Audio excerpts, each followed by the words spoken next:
ప్రకటన గ్రంథము 16వ అధ్యాయము 7వ వచనము నేను చదువుతున్నాను, చూడండి. అందుకు అవును ప్రభువా, దేవా సర్వాధికారి, నీ తీర్పులు సత్యములను న్యాయములునయ్యున్నవని బలిపీఠము చెప్పుట వింటిని.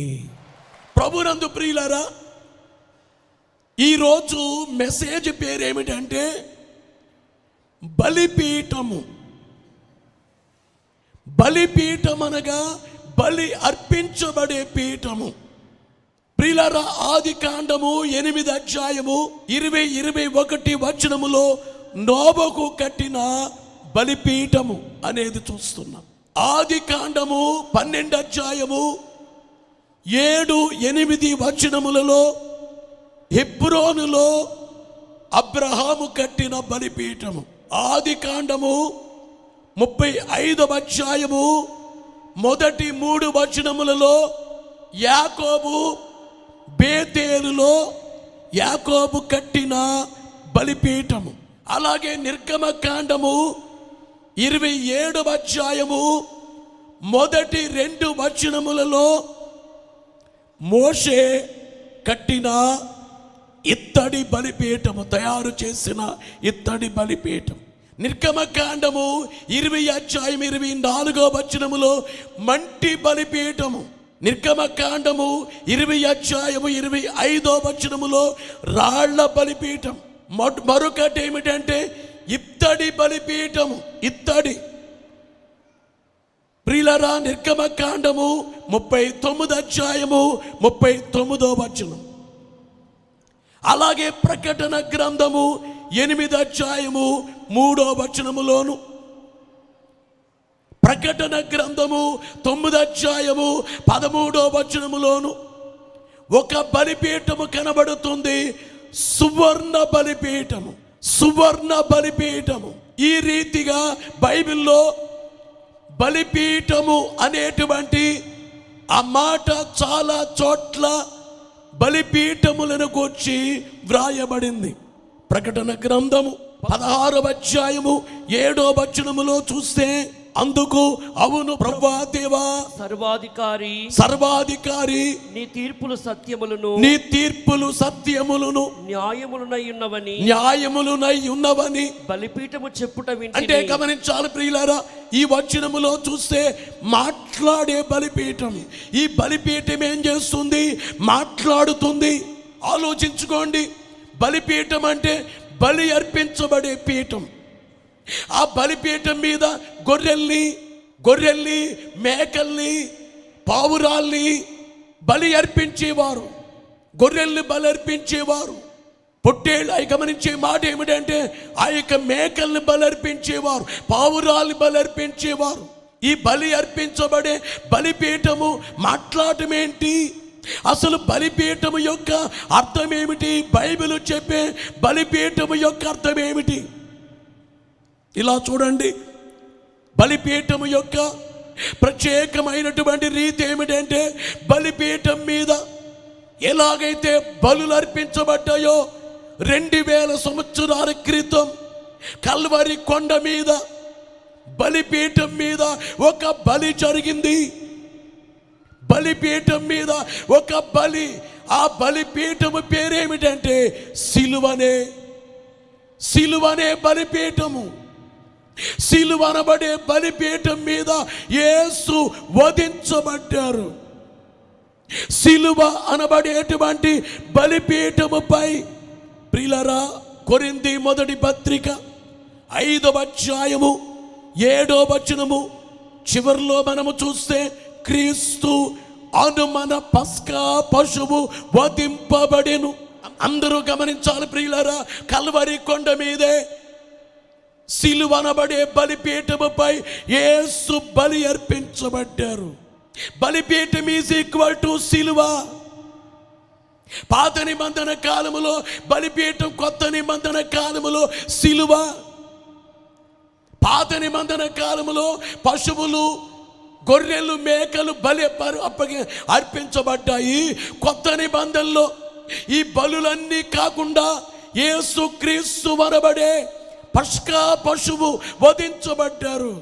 మనము చదువుకున్నటువంటి వాక్యములో మాట్లాడుతుంది బలిపీఠం.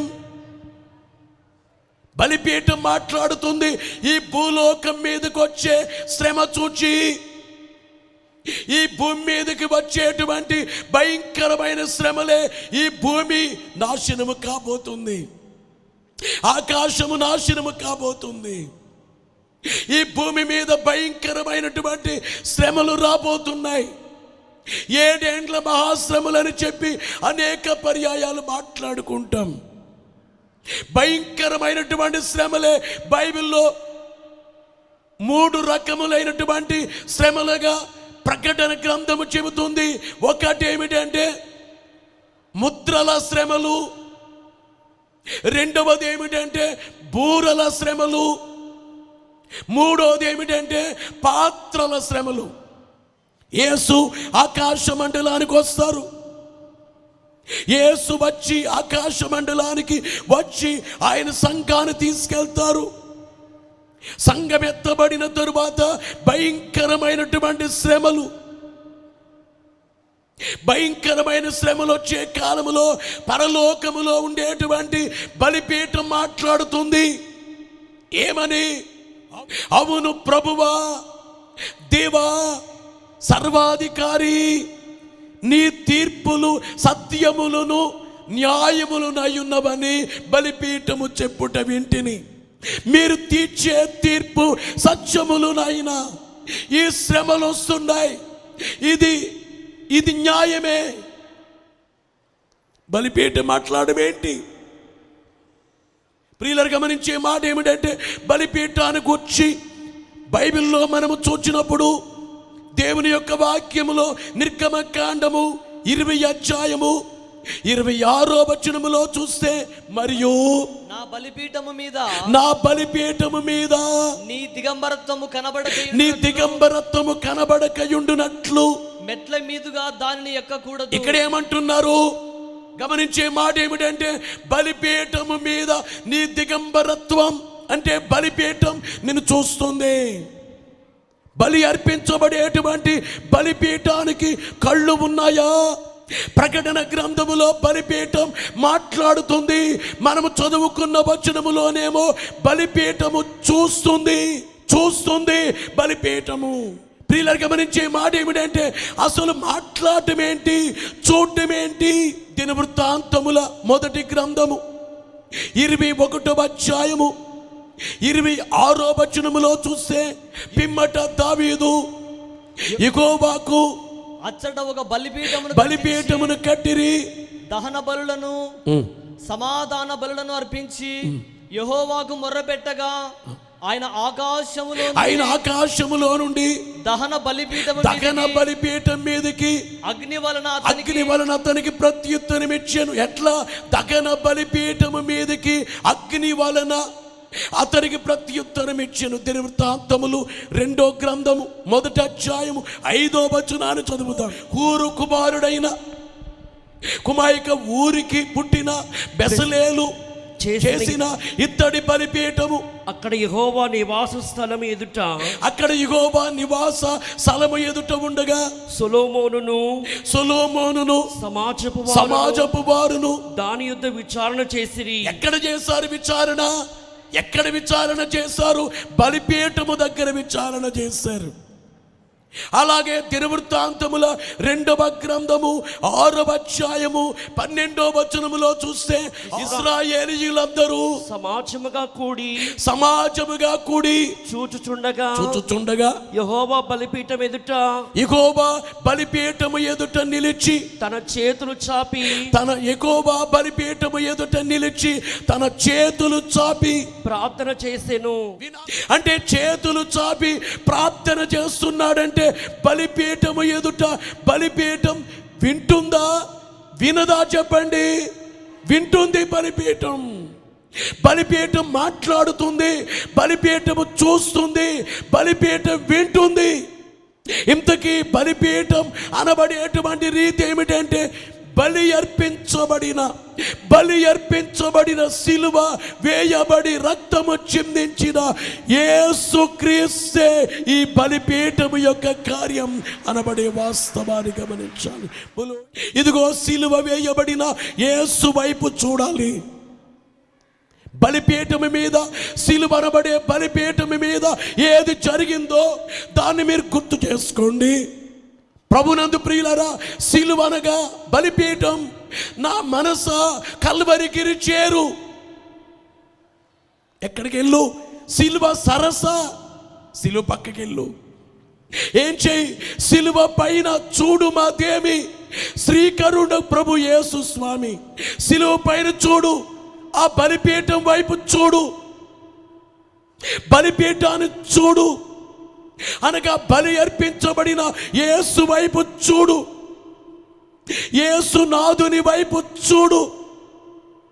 అయినా రేపేమంటారు?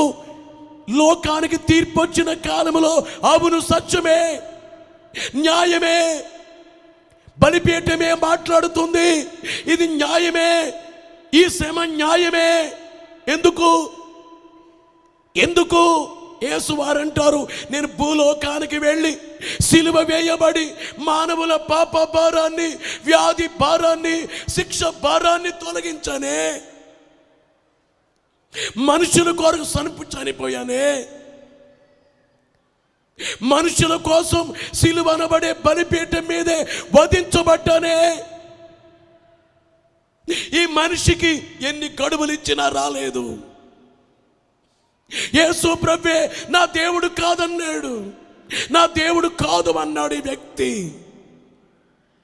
ఈ బలిపీఠము దగ్గరికి రాలేదు, సిలువ అనబడే బలిపీఠము దగ్గరికి రాలేదు కనుక ఆ బలిపీఠం ఏమంటుందంటే అవును సత్యం, అవును ఇది న్యాయమే, అవును ఇది న్యాయమే.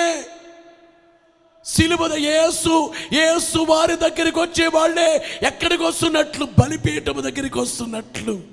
బలిపీఠము దగ్గరికి వస్తున్నారు కాబట్టి నీ పాపాలన్నీ ఆ బలిపీఠం మీదే యేసు వారు అన్ని అక్కడ అర్పించబడ్డాయి కాబట్టి నీవు పాపివి కాదు, పరిశుద్ధుడుగా మార్చబడుతున్నావు యేసుని బట్టి. అంటే బలిపీఠం పాపిని పరిశుద్ధునిగా మారుస్తుంది. బలిపీఠం అనేది పాపిని పరిశుద్ధునిగా మారుస్తుంది.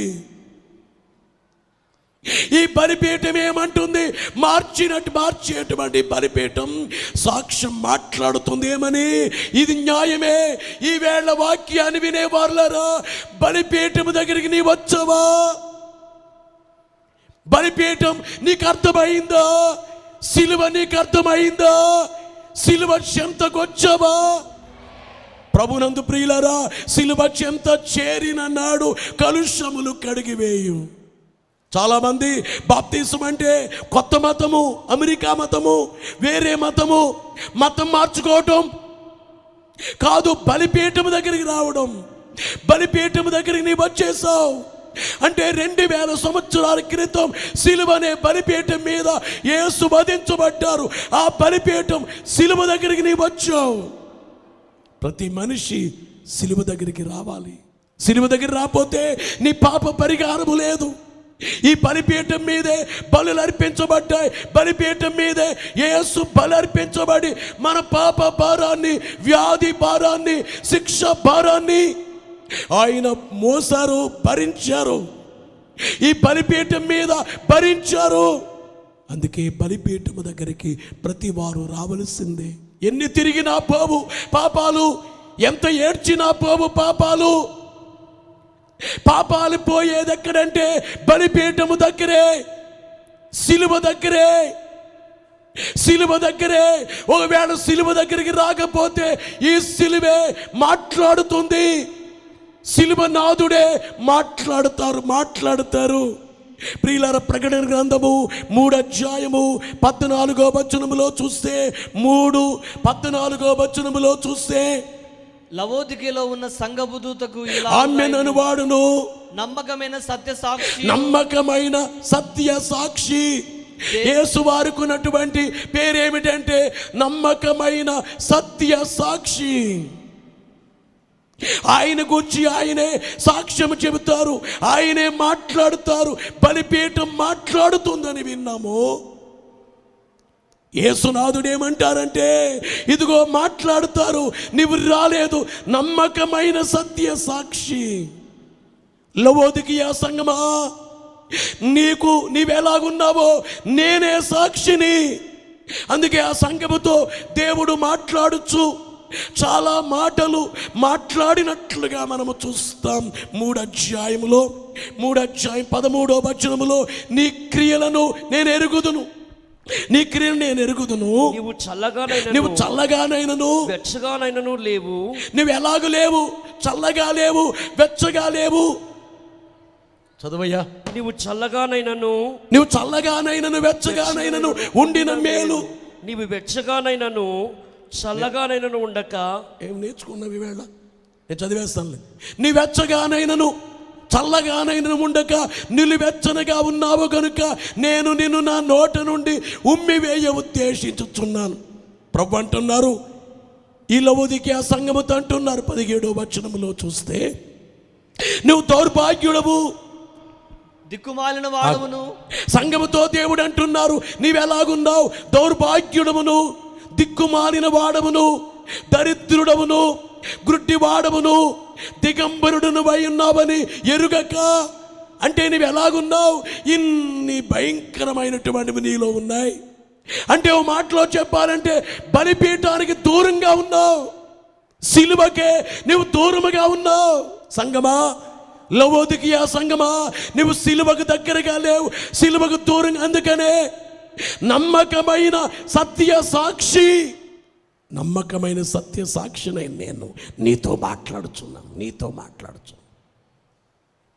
బలిపీఠం మాట్లాడుతుందో, యేసు బలి అర్పించబడిన ప్రభువే మాట్లాడుతున్నారు. యేసు మాట్లాడుతున్నారు. సిలువ వేయబడి చనిపోయి తిరిగి లేచిన ప్రభువే మాట్లాడుతున్నారు. నీవెలాగున్నావో మాట్లాడుతున్నారు. లోకం ఎలాగుందో మాట్లాడుతున్నారు. బలిపీఠము చూస్తుంది, బలిపీఠానికి కన్నులున్నాయి, చూస్తుంది బలిపీఠం. ఎలాగున్నావు? నువ్వు ప్రార్థన చేసేటప్పుడు ఎలాగున్నావు? నీ గదిలో మోకరించినప్పుడు ఎలాగున్నావు? నువ్వు ఆదివారం చర్చికి వెళ్ళినప్పుడు నీ ప్రవర్తన ఎలాగుంది? అందుకే బైబిల్ చెప్పేది ఏమిటంటే, నువ్వు దేవుని మందిరమునకు పోవునప్పుడు నీ ప్రవర్తన జాగ్రత్తగా చూచుకొనవలె. ప్రతి మందిరములో బలిపీఠం అంటే ఏదో సిలువ గుర్తు కాదు. సిలువ వేయబడిన ప్రభు యేసువారు అన్నారు, ఎక్కడ నా నామమున 2-3 కూడియుందురో వారి మధ్య ఉందునని ప్రభు చెప్పారు. సిలువ వేయబడిన యేసు చూస్తున్నారు, బలిపీఠము చూస్తున్నట్లు. యేసు అందరినీ పరీక్షించుచున్నారు.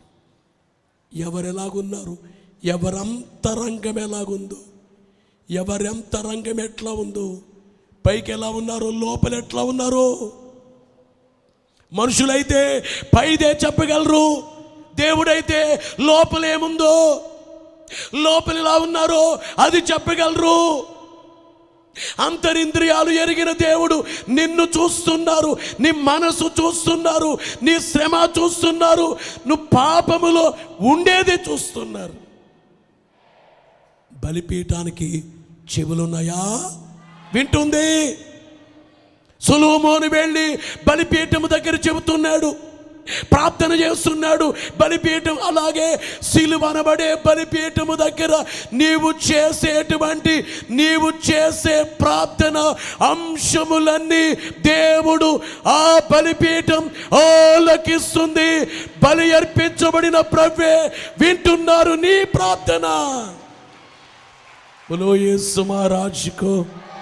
గట్టిగా చెప్పాలి, దేవునికి మహిమ కలుగును గాక. నువ్వు రోదనతో, కన్నీళ్లతో, వేదనతో ఉపవాస ప్రార్థన చేస్తున్నావు. నీ ప్రార్థన కన్నీళ్లతో ప్రార్థన చేస్తున్నా, కన్నీటి ప్రార్థన, నీవు చేస్తున్న ఆసక్తితో చేయు ప్రార్థన, అతి ఆసక్తితో చేయు ప్రార్థన, రోదన ప్రార్థన, దైవ శక్తితో చేస్తున్న ప్రార్థన బలిపీఠం వింటుంది. బలిపీఠం వింటుంది. బలో యేసు మహారాజుకో. కొంతమంది కళ్ళు మూసుకుంటారు, అలా చూస్తారు, మళ్ళా కళ్ళు మూసుకుంటారు, మళ్ళీ అలా చూస్తారు, మళ్ళా కళ్ళు మూసుకుంటారు. అంటే ఆడికి బలిపీఠం అక్కడ వింటుంది, చూస్తుంది అనే విశ్వాసం లేదు. రోజున ఒక ఆమె పెళ్ళై 18 ఏళ్ళట. నిజంగా ఆమె చెబుతుంటే చాలా బాధ అయింది. మేము ఏడిస్తే ఆమె ఇంకా బలహీన పడిపోద్ది. ఆమె చెప్పే మాటలకి నాకు ఏడుపు వచ్చైపోయింది, భయంకరంగా దుఃఖం. కారణం ఏంటంటే పిల్లలు లేరని భర్త కొడతాడట, పిల్లలు లేరని అత్తగారు కొడద్దట, పిల్లలు లేరని మామగారు కొడతారట, పిల్లలు లేరని ఆడు తోడు కోడలు కొట్టిందట, పిల్లలు లేరని ఆడు బావగారు కొట్టారట, పిల్లలు లేరని ఆమెకి 2 ఆడబడుచులట, ఆడిద్దరు కొట్టేశారట. నేను అన్నానమ్మా, బుద్ధి ఉందా వాడికి? నేను కొడితే నీకు పిల్లలు పుట్టేస్తారా? నిన్ను అంత కొడుతుంటే మీ అమ్మ నాన్న కళ్ళు మూసుకుపోయినాయి వాడికి. ఆడికేం కళ్ళు కనబట్టలేదా? మా కూతుర్ని కొట్టొద్దని చెప్పలేరా? అయ్యా, నాకు అమ్మ కానీ నాన్న కానీ అక్క కానీ తమ్ముడు కానీ చెల్లి కానీ అన్న కానీ ఎవరూ లేని అనాథనయ్యా, నాకు ఎవరూ లేరు. కొట్టడమే.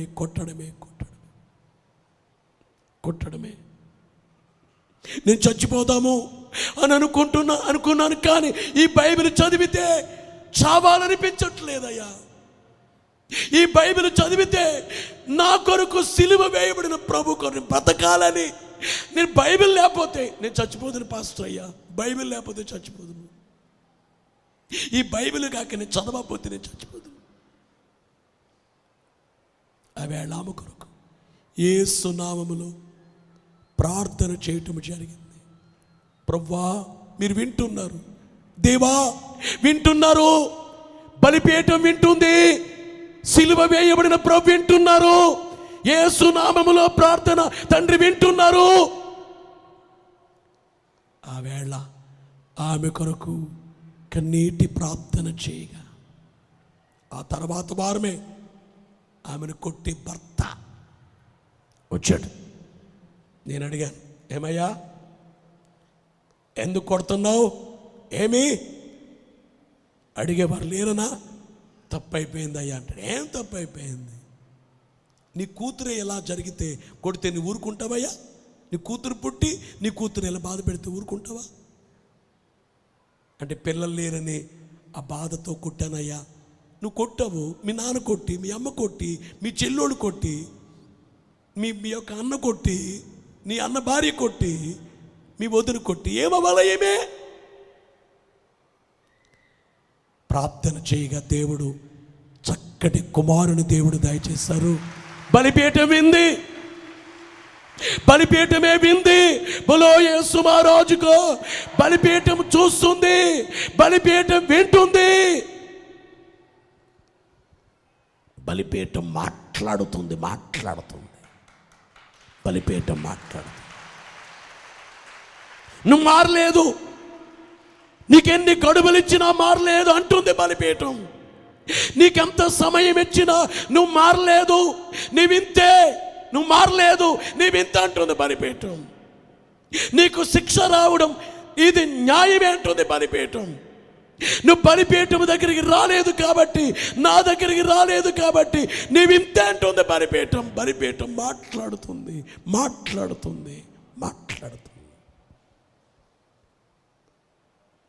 గనుక ప్రభునందు ప్రియులారా, ఈ మాటలెవరూ మర్చిపోకండి.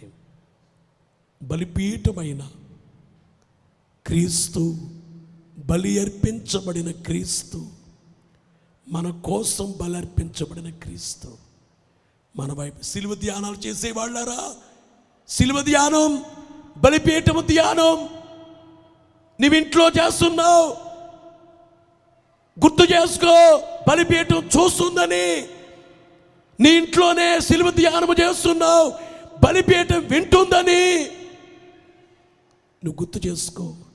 ఇంట్లోనే నువ్వు సిలువ ధ్యానము చేస్తున్నావు, నీ ఇంట్లోనే బలిపీఠం మాట్లాడుతుందని నువ్వు మర్చిపోకు. అలా మర్చిపోయి చాలామంది బాధలు తెచ్చుకున్నారు. అలా మర్చిపోయి అనేక మంది దేవునికి దూరం అయ్యారు, నాశనాన్ని తెచ్చుకున్నారు, కీడులు తెచ్చుకున్నారు. అలాగూ తెచ్చుకోకండి. సిలువ వేయబడిన యేసునాథుని వైపు చూడండి.